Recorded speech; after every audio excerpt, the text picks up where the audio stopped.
Welcome to the Narrowing Path, Walking the Spiritual Walk. My name is Steve Van Eiderstein. Thank you all for joining me again tonight as we go through and we do today's daily reading from James Allen's Daily Meditations.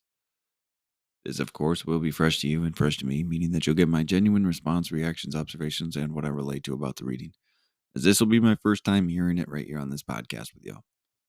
So I'm looking forward to it. And the reading yesterday ended with a phrase, adopt a life of self-obliteration, which is really giving up of your selfishness and self-centeredness and those things we cling to define ourselves that stand in the way of us and that universal power, that God consciousness. And I really, really loved that. It's such a powerful, such a strong and jarring way even to say it. Self-obliteration gives a good understanding of the tasks ahead, that's for sure. So let's see what the 17th holds for us. So this is today's daily reading, November 17th, from James Allen's Daily Meditation. God does not alter for man, for this would mean that the perfect must become imperfect. Man must alter for God. The children of truth are in the world today. They are thinking, writing, speaking, acting. Yea, even prophets are amongst us, and their influence is pervading the whole earth. An undercurrent of holy joy is gathering force in the world, so that men and women are moved with new aspirations and hopes, and even those who neither see nor hear feel within them strange yearnings after a better and fuller life. The law reigns, and it reigns in men's hearts and lives. They have come to understand the reign of law, who have sought out the tabernacle of the true God by the fair pathway of unselfishness. The law cannot be broken for man. Otherwise, confusion would ensue. This is in accordance with harmony, order, and justice. I love that. You know, there's some understandings in the psychology world and therapy and counseling world about structure and how it provides safety, how it provides security. And that's what I'm kind of reminded of at this point in time reading this, because what it's saying is the structure and the safety and security that is God, that is the laws, that is that creative, powerful force that runs through all of us, and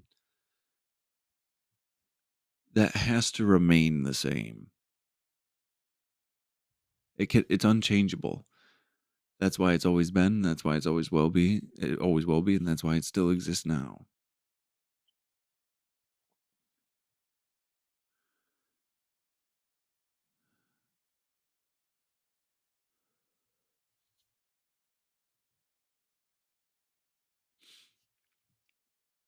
There's peace in that. I guess that's what I'm trying to say.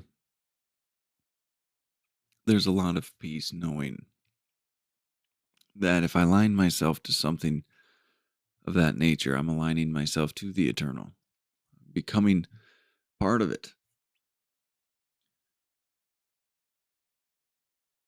And how amazing is that?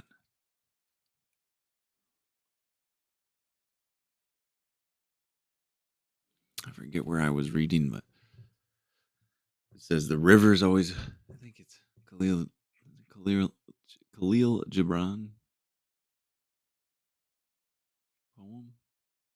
It spoke about how the river was scared to get lost in the sea. And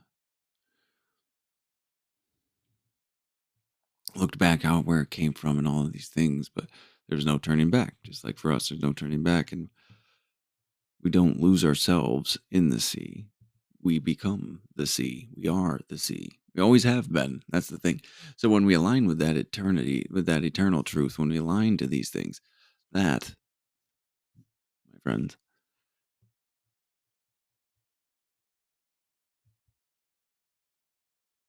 is where the peace is. So that's why he's unalterable. That's why God must stay the same and we must conform to these ideals.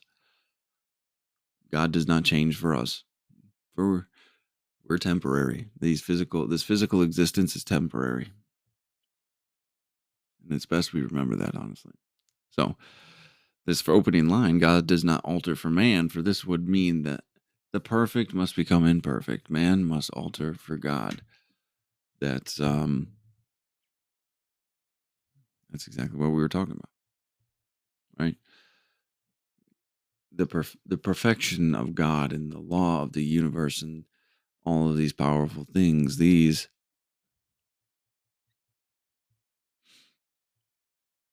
are perfect. These are always, these have ever been. These are always will be. So we must conform to those because they need to remain as well, don't they? They need to be there. The stability of them needs to be there that keeps the world running uniformly anyway. So to align with spiritual principle, virtue, law, discipline is to align with something that will always be. And that's a pretty amazing thing. But it won't align with us. We change. We change to our truest nature and then we align with it. And so it's kind of funny. I believe that we get so worried about it when really we're just going home. Beautiful thought, but scary at the same time. The children of truth are in the world today. They are thinking, writing, speaking, acting, yea, even prophets are amongst us, and their influence is pervading the whole earth. That's pretty powerful stuff, isn't it? It's saying those of enlightenment, those with the knowledge that we need to know, the knowledge and the ability to influence and the ability to teach, really, at the end of the day, is what's happening, and live in a way to guide and encourage. They're here. They were there then. This was written. This was back in the early 1900s. There's still people are still coming forward, and people are still here. There's still those that are walking this path that are going to be the teachers.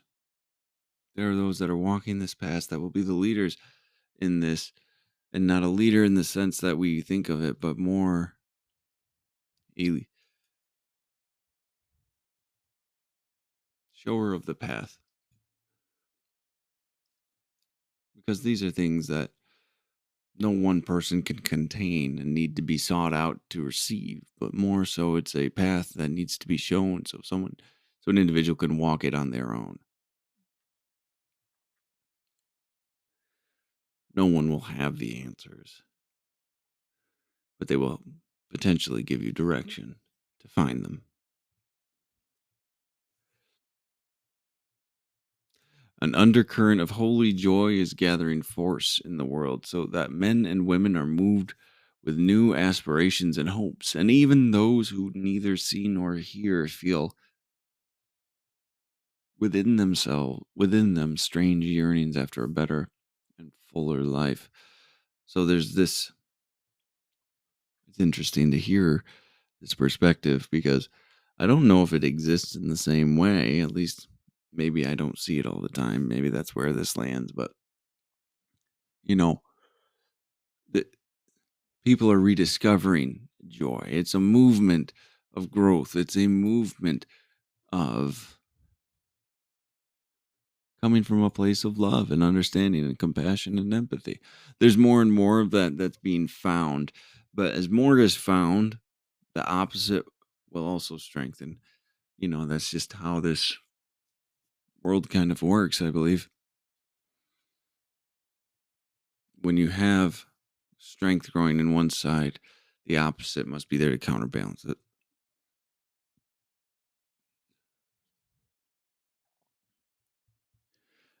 But there's this sense that there must be more. I mean, it's all over the place in the substance use world with alcohol and with drugs, in the video games, in the porn, in the societal cultures, gender ideologies, political landscapes. There's more to life than just this. And people are starting to believe that and feel that and want that sense of fulfillment, not to be defined merely by labels that they can cling to out of desperation to give themselves an identity. It's the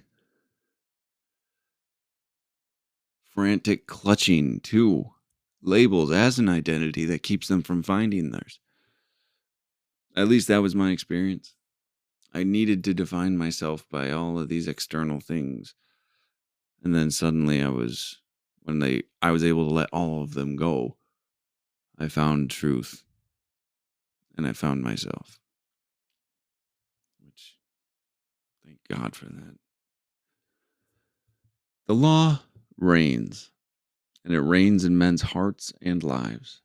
They have come to understand the reign of law, who have set out the tabernacle of the true God by the fair pathway of unselfishness. So let's read that again. The law reigns, and it reigns in men's hearts and lives. So it'll always be there, our hearts and our lives, spirit and physical material world. They have come to understand the reign of law, who have sought out the tabernacle of the true God, and by the fair pathway of unselfishness. Walking that pathway of unselfishness, all the truths will be revealed to you. You'll see further in and past them. You'll gain wisdom and understanding through observation, witness, and experience. What a beautiful thing. The pathway of obsession, of unselfishness, the road to the true God, to the understanding and perceiving of the laws.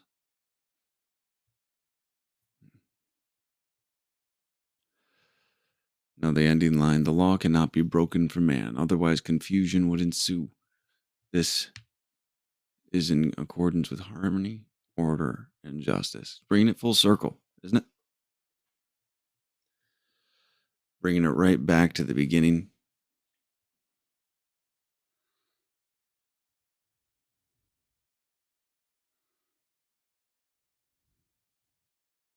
Bringing it back to why God needs to remain the same for one of many reasons. Because without the stability, without that structure, the familiarity that we unknowingly have, confusion would just be everywhere. Who knows what this world would look like? So thankfully, God always remains the same. So, but all right. Well, there we go. That's the end of the reading for today. And I enjoyed that. I enjoyed that foundational understanding that he was talking about today. God is, he will always be, or this power will always be, however you want to view it, Mother Nature, whatever.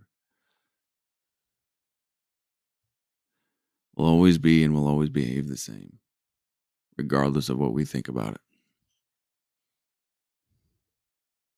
And it's a beautiful understanding to have. So, but all right. Well, thank you all for joining me again tonight. Beautiful reading. Hope you all enjoyed it. I'm looking forward to tomorrow. So until next time, thanks.